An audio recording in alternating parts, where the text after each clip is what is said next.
जैसे कि आप सभी जानते ही हैं कि बिहार में बीटीएससी के द्वारा टेक्नीशियन के पदों पे भर्ती निकाली गई है। मैंने वीडियो बनाकर आप सभी को जानकारी दिया ही था कि अगर आपने इंटर पास किया हुआ है और साथ ही साथ जिन टेक्नीशियन के पदों पे भर्ती निकाली गई है उसमें अगर आपने डिप्लोमा या फिर बैचलर डिग्री कर रखा हुआ है तो आप जो है बड़ी आसानी से फॉर्म को भर सकते हैं। इस वीडियो में आपको बताएंगे फॉर्म जो है कैसे भरना है, स्टेप बाय स्टेप जानकारी देंगे जिसके माध्यम से कहीं ना कहीं आप जो है फॉर्म को भर पाएंगे। फॉर्म भरने में किसी प्रकार की गलती नहीं करना है। काफी सारे अभ्यर्थी क्या करते हैं कि जल्दीबाजी में जो है गलती कर देते हैं और गलती करने के बाद फिर आगे चल के उनको प्रॉब्लम होता है। तो जो है आपको गलती नहीं करना है, नहीं तो आपका जो फॉर्म है ना वो रिजेक्ट भी हो सकता है। इस वीडियो में स्टेप बाय स्टेप जानकारी हमने दिया हुआ है, तो प्लीज वीडियो शुरू से अंत तक लेकर जरूर देखिएगा। चलिए आज का वीडियो शुरू करते हैं। देखिए, टेक्नीशियन के जो पदों पे भर्ती निकाली गई है उसमें किसी भी टेक्नीशियन के लिए फॉर्म भरना चाहते हैं तो यहीं से जो है रजिस्ट्रेशन करके फॉर्म को भर सकते हैं। फॉर्म भरने से पहले कुछ बेसिक जानकारी होता है जिसको आपको समझना बेहद जरूरी है। आप यहाँ पे देखेंगे तो चार जो है अलग अलग प्रकार के जो टेक्नीशियन होते हैं ना उनके पदों पे भर्ती निकाली गई है, जिसमें आपका ईसीजी,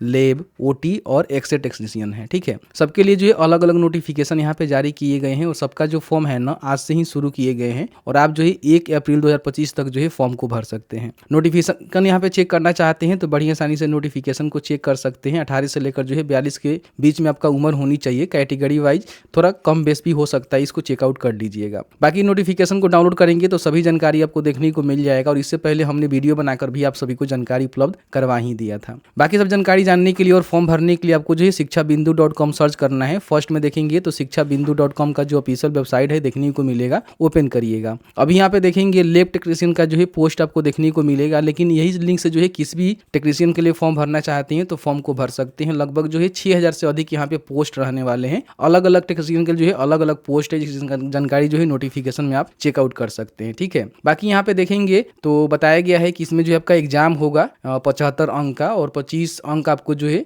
जो भी आपका अनुभव है ना उस पर आपको वेटेज मिलेगा। उसके माध्यम से ही आपकी चयन प्रक्रिया मेरिट बनेगी और उसमें भर्ती कराई जाएगी। उसके लिए कहेंगे तो हम अलग से वीडियो ला देंगे। इस वीडियो में आपको केवल बता रहे हैं कि फॉर्म कैसे भरना है। अगर आप जनरल बीसी, ईबीसी, ईडब्ल्यूएस हैं तो 600 रुपया देना है। बिहार के एससी एसटी या फिर किसी भी कैटेगरी के फीमेल हैं या फिर विकलांग हैं तो आपको जो है 150 रुपया का पेमेंट करना है। बिहार के किसी अदर राज्य से आते हैं तो आपको फॉर्म भरने का मौका मिलेगा, लेकिन सीधे जो है आप अनरिजर्व में जाएंगे और आपको जो है 600 रुपया का पेमेंट यहाँ पे करना होगा। ठीक है, नीचे आने के बाद यहाँ पे जो भी इनका अप्लाई करने का लिंक है आपको देखने को मिलेगा। यहाँ से नोटिफिकेशन को भी डाउनलोड कर सकते हैं या फिर यहाँ से भी नोटिफिकेशन को आप डाउनलोड कर सकते हैं। सबका नोटिफिकेशन यहाँ पे आपको देखने को मिलेगा। ठीक है, तो यहाँ पे अप्लाई करने के बटन पे आपको क्लिक करना है तो बिहार टेक्निकल सर्विस कमीशन यानी कि बीटीएससी के द्वारा इसका जो फॉर्म है ना वो फिलअप किए जा रहे हैं। ठीक है, तो फॉर्म भरने के लिए सबसे पहले रजिस्टर के बटन पे क्लिक करेंगे। यहाँ पे अभ्यर्थी का जो पहला नाम है वो आपको टाइप करना है, यहाँ पे मध्य नेम और यहाँ पे जो अंतिम नेम होता है उसको आपको टाइप करना है। ध्यान रखिएगा आपके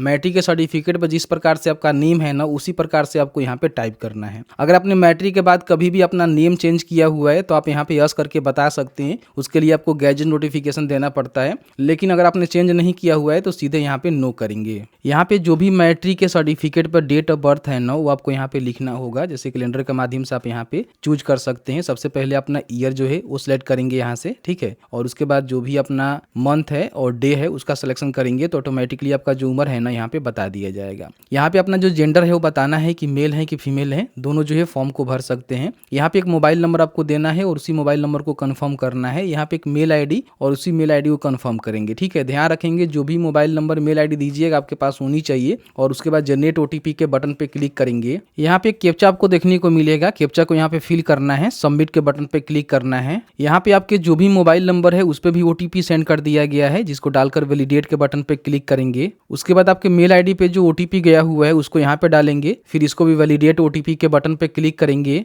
ओटीपी वेरीफाई हो जाएगा, यहाँ पे आपको एग्री करना है, कैप्चा को फिल करना है, रीवेरीफाई के बटन पे क्लिक करना है। जो भी आपने डिटेल्स फिल आउट किया हुआ है सभी डिटेल्स यहाँ पे आपको देखने को मिलेगा। अगर आपको लगता है सही है तो आपको जो है टिक करना है। ठीक है, लगता है कि गलत है तो आप इसको बैक जाकर जो है सुधार कर लीजिएगा। टिक करने के बाद यहाँ पे सबमिट के बटन पे क्लिक करेंगे तो इस तरह से आपका जो रजिस्ट्रेशन है ना कंप्लीट हो जाता है। ठीक है, यहाँ पे एप्लीकेंट का डिटेल्स आपको देखने को मिलेगा और यहाँ पे जो है पोस्ट सिलेक्शन का आपको ऑप्शन देखने को मिलेगा। आप चाहे तो इसको प्रिंट भी कर सकते हैं अपने पास सुरक्षित रखने के लिए। तो सबसे पहले पोस्ट सिलेक्शन के बटन पे आपको क्लिक करना है। यहाँ पे ऑप्शन आपको देखने को मिलेगा, click here to select post, इस पे आपको क्लिक करना है। यहाँ पे सबसे पहले अपना जो पर्सनल डिटेल्स है उसको फिल करना है, जिसमें कुछ डिटेल्स आपने फिल किया हुआ है आपको देखने को मिलेगा। यहाँ पे अपना जो मैरिटल स्टेटस है बताएंगे, मैरिड हैं या फिर अनमैरिड हैं। अपना धर्म यहाँ सिलेक्शन करेंगे, फादर का नेम, मदर का नेम यहाँ पे टाइप करेंगे। मोबाइल नंबर, ईमेल आईडी आपको देखने को मिलेगा जो कि आपने पहले ही डाल रखा हुआ है।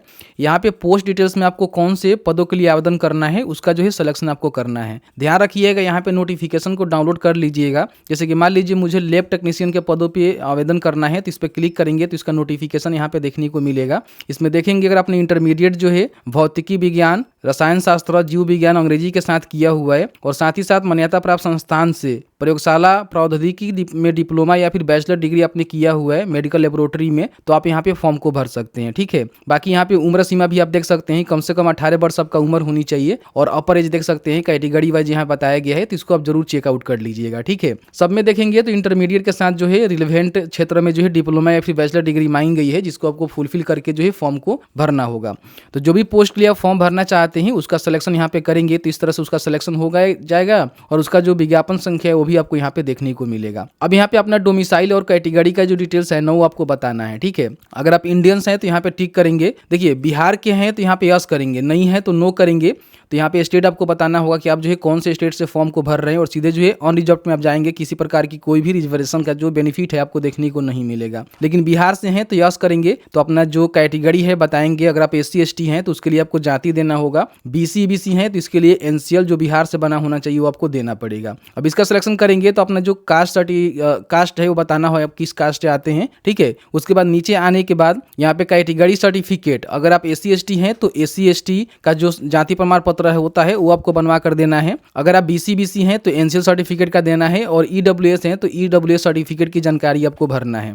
आपका सर्टिफिकेट जो है कहाँ से इशू हुआ है, मेरा RO ऑफिस से हुआ है तो लिखेंगे यहाँ पे RO। सर्टिफिकेट का इशू डेट सर्टिफिकेट पे आपको देखने को मिल जाएगा और जो भी उसका सीरियल नंबर है वो भी आपको देखने को मिल जाएगा, जिसको यहाँ पे फिल कर देना है। डोमिसाइल सर्टिफिकेट भी आपको देना होगा, तो निवास आपने जो भी बनवाया हुआ है वो कहाँ से बनवाया हुआ है, RO SDO या फिर DM लेवल। RO से होगा तो RO लिखेंगे। यहाँ पे इशू डेट और जो भी सर्टिफिकेट नंबर है उसको आप फिल आउट करेंगे। यहाँ पे आइडेंटिफिकेशन में एक आपको जो है पहचान चिन्ह देना होगा, जो कि आपके चेहरा पे या फिर शरीर पे कहीं भी कट का तिल का निशान हो सकता है, उसकी जानकारी भरेंगे।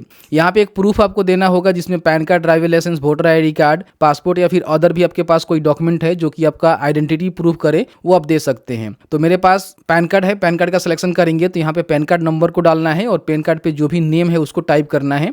यहाँ पे आपको टिक करना है और सेव एंड नेक्स्ट के बटन पे क्लिक करना है। यहाँ पे आपको एडिशनल डिटेल्स फिलअप करना होता है। जो भी आपके पास एटेंशियल क्वालिफिकेशन है वो आपने जो है कौन से ईयर्स में जो है एक्वायरिंग किया हुआ है उसकी जानकारी आप यहाँ पे बता सकते हैं। ठीक है, अगर मान लीजिए आप बिहार राज्य के अंदर अवस्थित राज्य के सरकारी अस्पताल, संस्थान तथा गैर निजी केंद्र सरकार, पंचायती राज, नगर निकायों के नियंत्रणाधीन अस्पतालों में लैब टेक्नीशियन के पद पे संविदा के आधार पे विभिन्न नियोजित एवं कार्यरत थे तो आप यहाँ पे यस करेंगे। ठीक है, नहीं थे तो यहाँ पे नो कर देंगे। अगर आप पहले से काम कर रहे थे संविदा के आधार पे तो यहाँ पे जरूर बताएंगे, आपको कहीं ना कहीं वेटेज मिलेगा कि इसमें 25 अंक आपको जो है वेटेज से ही मिल रहा है। ठीक है, नहीं है तो यहाँ पे सीधे नो करेंगे। अगर आप विकलांग है तो यहाँ पे यस करेंगे और उसकी जो भी जानकारी है बताएंगे। परसेंटेज आपका क्या है जो कि 40 से ऊपर होनी चाहिए आपका। टाइप ऑफ डिसेबिलिटी क्या है, यहाँ पे बहुत सारे टाइप आपको देखने को मिलते हैं। व्हील चेयर की सहायता लेते हैं कि नहीं लेते हैं वो बताएंगे। श्रुति लेखक आप चाहते हैं कि नहीं चाहते हैं तो ये बता देंगे। यहाँ पे स्क्राइब आपको लेना है तो सर्टिफिकेट नंबर और सर्टिफिकेट का इशू अथॉरिटी और उसका इशू डेट यहाँ पे बताएंगे। नहीं है तो सीधे नो करेंगे।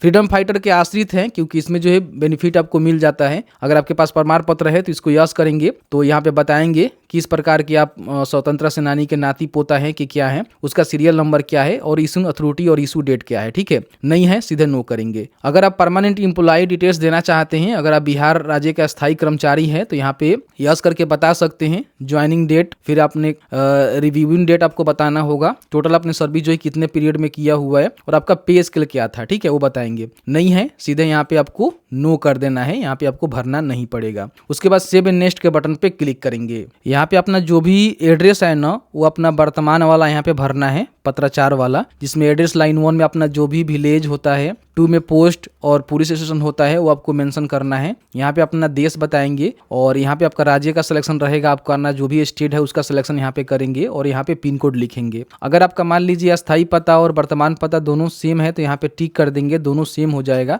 अलग अलग है तो अलग अलग जानकारी को फिल आउट करेंगे और यहाँ पे जो भी स्टेट, डिस्ट्रिक्ट और पिन कोड है उसको आपको टाइप करना है। फिर यहाँ पे सेव एंड नेक्स्ट के बटन पे क्लिक करना है। यहाँ पे जो भी क्वालिफिकेशन का डिटेल्स है ना उसको आपको फिल करना है। सबसे पहले मैट्रिक का जो है डिटेल्स आपको भरना है कि आपने जो है कौन से बोर्ड से पास आउट किया हुआ है, स्कूल का नाम क्या है, मैट्रिक का जो प्रमाण पत्र होता है उसका सर्टिफिकेट नंबर क्या है। यहाँ पे आप बताएंगे कि आपने जो भी मैट्रिक पास किया हुआ है उसमें परसेंटेज, सीजीपीए है, फिर ग्रेड ऑफ मार्क्स का सिस्टम है, ठीक है। उसके हिसाब से आपको जानकारी देना होगा कि आपको जो है कितना अंक मैट्रिक में मिला हुआ है, ठीक है। उसका यहाँ पे कुल आप यहाँ पे बताएंगे, जो मैक्सिमम मार्क्स है ना वो आपको बताना है। ऑटोमेटिकली यहाँ पे परसेंटेज आपको देखने को मिलेगा। कौन सी ईयर में आपने पास किया हुआ है उसकी जानकारी आप यहाँ से बड़ी आसानी से भर सकते हैं। फिर यहाँ पे इंटरमीडिएट की जानकारी आपको भरना होगा कि आपने जो है कौन से बोर्ड से, स्कूल से पास किया हुआ है। उसका सब्जेक्ट यहाँ पे देखेंगे तो पीसीबी ही आपको देखने को मिलेगा, क्योंकि फिजिक्स, केमिस्ट्री और बायो के साथ इंग्लिश से आप पास हैं तो ही जो है फॉर्म को भर सकते हैं। इन बातों को विशेष रूप से ध्यान रखेंगे। उसका जो भी अंक का परसेंटेज है, सीजीपीए है, ग्रेड ऑफ मार्क्स है, उसकी जानकारी आपको बताना होगा। कितना आपने अंक प्राप्त किया हुआ है वो बताना है और यहाँ पे टोटल अंक कितना था, परसेंटेज यहाँ पे आ जाएगा। कब आपने पास किया है इसकी जानकारी आप यहाँ पे बताएंगे, ठीक है। यहाँ पे आपको देखने को मिलेगा, ठीक है। उसके बाद यहाँ पे जो भी उसका सर्टिफिकेट नंबर है ना वो आपको यहाँ पे मेंशन करना है। यहाँ पे जो भी एसेंशियल क्वालिफिकेशन डिटेल्स है, जैसे कि मान लीजिए अगर आपने यहाँ पे लेबोरेटरी टेक्नीशियन में मेडिकल डिप्लोमा किया हुआ है तो इसका जो है सिलेक्शन करेंगे। अगर आपने बैचलर डिग्री किया हुआ है लेबोरेटरी टेक्नोलॉजी में तो आप इसका सिलेक्शन करेंगे। तो देख लीजिएगा आपने जो है क्या कुछ किया हुआ है, दोनों में से कोई एक आपके पास होनी चाहिए। इसका सिलेक्शन करेंगे तो इंस्टीट्यूट का नेम यहाँ पे बताना है, किस इंस्टीट्यूट से आपने किया हुआ है। बोर्ड, यूनिवर्सिटी का नेम बताएंगे, सर्टिफिकेट नंबर लिखेंगे, मंथ एंड ईयर जो है पासिंग का बताएंगे, आपके सर्टिफिकेट पे आपको देखने को मिल जाएगा। और यहाँ पे बताएंगे कि उसका जो है परसेंटेज है, ग्रेड ऑफ मार्क्स है या फिर सीजीपीए है, जो भी आपका होगा उसका सिलेक्शन करेंगे। उसमें जो भी अंक आपको मिला हुआ है उसको यहाँ पे डालेंगे। जैसे कि मान लीजिए आपको 500 अंक मिला हुआ है, ठीक है, और आपका जो है टोटल यहाँ पे 800 था तो उसका ऑटोमेटिकली जो है परसेंटेज यहाँ पे ले लेगा। अपने हिसाब से भरिएगा, जो भी आपका मार्कशीट होगा उसके हिसाब से यहाँ पे डालनी है और उसके बाद इसको सेव एंड नेक्स्ट के बटन पे क्लिक करनी है। पहले जो एसेंशियल क्वालिफिकेशन में जानकारी आप भर रहे हैं, इसका जो पासिंग ईयर है ना बहुत पहले ही आप बताए हैं, जैसे कि मैंने आपको बताया। यहाँ पे आपको डॉक्यूमेंट अपलोड करना है, जिसमें सबसे पहले हाल का खींचा हुआ पासपोर्ट साइज जो है फोटो आपको अपलोड करना है। यहाँ पे क्लिक है टू अपलोड के बटन पे क्लिक करेंगे तो 80 से लेकर जो है 200 KB के बीच में होनी चाहिए जेपीजी फॉर्मेट में। तो आप यहाँ पे इसको सिलेक्ट करके अपलोड करेंगे। इस तरह से आपका जो फोटो है ना अपलोड हो जाता है। उसके बाद यहाँ पे सिग्नेचर आपको अपलोड करना है, इस पे क्लिक करेंगे तो बताया गया है कि 50 से लेकर जो है 80 KB के बीच में जेपीजी फॉर्मेट में होनी चाहिए। यहाँ से चूज करके इसको भी अपलोड कर लेना है। उसके बाद 10वीं का जो है प्रमाण पत्र यहाँ पे अपलोड करना है और 12वीं का जो प्रमाण पत्र है आपको यहाँ पे अपलोड करना है, ठीक है। बाकी 12वीं का जो मार्कशीट है वो भी आपको अपलोड करना है। देखिए 10वीं का जो है केवल आपको प्रमाण पत्र देना है, मार्कशीट देने की आवश्यकता नहीं है, लेकिन 12वीं का जो है प्रमाण पत्र और मार्कशीट दोनों आपको अलग अलग अपलोड करनी पड़ती है। यहाँ पे डिप्लोमा इन मेडिकल लेबोरेटरी, अपने जो भी टेक्नीशियल सर्टिफिकेट आपके पास है, डिग्री है, उसकी जानकारी आप यहाँ पे अपलोड करेंगे। तो इसमें सर्टिफिकेट आपको देना है और यहाँ पे ऑल ईयर जो मार्कशीट है ना, जो कि अपने डिप्लोमा इन मेडिकल लेबोरेटरी या फिर बैचलर इन मेडिकल लेबोरेटरी किया हुआ है उसकी जो प्रमाण पत्र है, सर्टिफिकेट यहाँ पे और मार्कशीट यहाँ पे दोनों अलग अलग अपलोड करना है। स्टेट डोमिसाइल सर्टिफिकेट, जैसे कि आप बिहार से हैं तो बिहार के अपना जो भी निवास प्रमाण पत्र की जानकारी दिया हुआ है उसको यहाँ पे अपलोड करेंगे। बाकी अगर आप SC/ST से आते हैं तो कास्ट सर्टिफिकेट, अगर BC/BC से आते हैं तो अपना NCL सर्टिफिकेट जो कि बिहार के अंतर्गत बना होना चाहिए, और EWS से आते हैं तो EWS सर्टिफिकेट यहाँ पे अपलोड करेंगे। सभी सर्टिफिकेट का जो साइज रहेगा OKB से लेकर जो है 2 MB के बीच में होनी चाहिए और PDF फॉर्मेट में होनी चाहिए, तो आप यहाँ पे अपलोड कर पाएंगे। तो क्लिक है टू अपलोड के बटन पर क्लिक करके अपलोड करेंगे और उसके बाद यहाँ पे आपको पेमेंट करना है, ठीक है। तो पेमेंट आपको ऑनलाइन करना है। पेमेंट यहाँ पे देखेंगे 600 रुपये मेरे कंडीशन में करना पड़ रहा है, हो सकता है कि आपके कंडीशन में 150 करना पड़े। बाकी यहाँ पे जो भी डिक्लेरेशन है ना उसको आपको यहाँ पे सबको जो है डिक्लेयर करना होगा। फिर यहाँ पे प्रीव्यू के बटन पे आप क्लिक करेंगे। जैसे ही प्रीव्यू के बटन पर क्लिक करेंगे तो आपके सामने जो है प्रीव्यू इस तरह से देखने को मिलता है, जिसको पूरी जानकारी में चेक करके जो आपको देखना है कि आपको कहीं किसी प्रकार की गलत तो नहीं लग रहा है, ठीक है। हालांकि आपने जानकारी सही इंटर किया होगा, लेकिन कई बार जो है थोड़ा सा मिस्टेक हो जाता है, तो इसको वेरीफाई कर लीजिएगा। आपको लगता है कि जानकारी में कहीं कुछ गलती है तो आप यहाँ पे बैक जाकर जो है सुधार भी कर सकते हैं। अभी यहाँ पे बैक जाकर, लेकिन आपको लगता है कि प्रीव्यू हमने करके देख लिया, सभी जानकारी सही है। देखिए सबमिट करने से पहले जो भी अपना यहाँ पे देखेंगे फोटो है, सिग्नेचर है और सारे डॉक्यूमेंट है ना, इसको व्यू के बटन पे क्लिक करके जो है व्यू कर लेना है। व्यू करेंगे तभी जो है सबमिट हो पाएगा। तो चलिए मैं सबसे पहले डॉक्यूमेंट अपलोड करने के बाद इसको व्यू कर लेता हूँ। तो सारे डॉक्यूमेंट व्यू करने के बाद यहाँ पे सबमिट के बटन पे क्लिक करेंगे। अब यहाँ पे आपको जो है पेमेंट करना है, तो payment net banking, credit card, debit card, wallet, जिससे भी पेमेंट करना चाहते हैं अपना जो पेमेंट है वो कंप्लीट करेंगे। उसके बाद आपका एप्लीकेशन फॉर्म जो है कंप्लीट हो जाएगा। जैसे कि आपने देखा कि मैंने जो है पूरी जानकारी आपको बताया किस तरह से फॉर्म को भरना है। फॉर्म भरने में कहीं भी प्रकार की किसी प्रकार की कोई आपको लग रहा है कि हमसे दिक्कत हो रहा है, यहाँ पे हमें समझ में नहीं आ रहा है, तो आप चाहें तो हमें कमेंट भी कर सकते हैं। कमेंट में आपको जवाब देने की कोशिश करेंगे। बाकी आपके मन में और भी कोई सवाल होगा वो भी आप चाहें तो बता सकते हैं। तो बस आज की इस वीडियो में इतना ही। वीडियो थोड़ा सा भी अच्छा लगा है तो प्लीज़ वीडियो को लाइक जरूर करेंगे। वीडियो देखने के लिए बहुत बहुत धन्यवाद।